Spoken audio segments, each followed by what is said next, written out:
আচ্ছা মিজান ভাই, যে দেখলাম আপনি কড়াইল বস্তিতে গেছিলেন, কতগুলা মানুষের খাবার নিয়ে গেছিলেন এবং এ বিষয়ে কিছু বলেন। 2000 মানুষের খাবার লিয়ে গেছি। 2000 মানুষ খাবার হয়েছে? হ্যাঁ, একজনে 3-4 দেওয়া নিচ্ছে, এরম ভিডিও বাড়িছে। গাড়ি লিয়া দাঁড়াইছে না দাঁড়াইছে, সাড়ে মিত্তন লইয়া গেছে নিজের হাতে। এখন তো মনে করেন আপনি একদিন নিয়ে গেলেন, তো একদিনে তো ওদের হয়ে যাবে না। এখন 3 বার নিছি এই। ওদের খাওয়া দাওয়ার ব্যবস্থা কি কড়াইল বস্তি? আমি যদূর আছি এদূর করছি, আরও তো আছে অনেক শিল্পপতিরা, আরও করবো।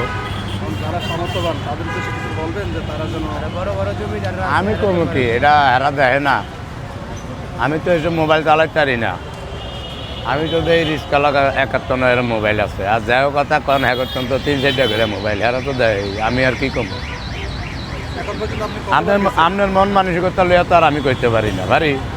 এটা হচ্ছে ভাগলের কথা। আমি 3 বার গেছি। তিনবারে মোট কত টাকা আনুমানিক খরচ হয়েছে? 3 বারে 1 লাখ আর 50,000 আর 2 লাখ 3,53,000 টাকা মতো খরচ। 3,53,000 টাকা আপনার মাধ্যমে কড়াইল বস্তিতে খাবার গেছে। হ্যাঁ। এটা তো অনেক। এত টাকা আপনি কিভাবে ম্যানেজ করলেন? মেহেদি হাসান বিপ্লব ভাই দিছে 1000-এর, আমার এক সংগঠনের ভাই দিছে সারা ভরার 500-র, আর 2000-এরটা করছি আমি নিজে মানুষের টিয়া পয়সা উঠিয়া। তো নিজের উদ্যোগে 2000 মানুষের জন্য খাবার নিয়ে গেছেন। আমারও গেছে 60,000 হেন। আপনার সাইডে আমার 1 লাখ গেল, আমি করতাম কিলিগে, আমি তো এখানে কই আইছি যে যাম, নাইলে 1 মাসের কামে আমার যাইব, এই তো আর কি।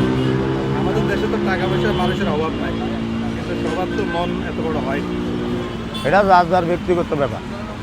তাই অনেকের কোটি কোটি টাকা আছে, কিন্তু ওদের মন মানসিকতা হয় না যে 200 মানুষকে খাওয়াবে বা 200 মানুষকে খাওয়াবে।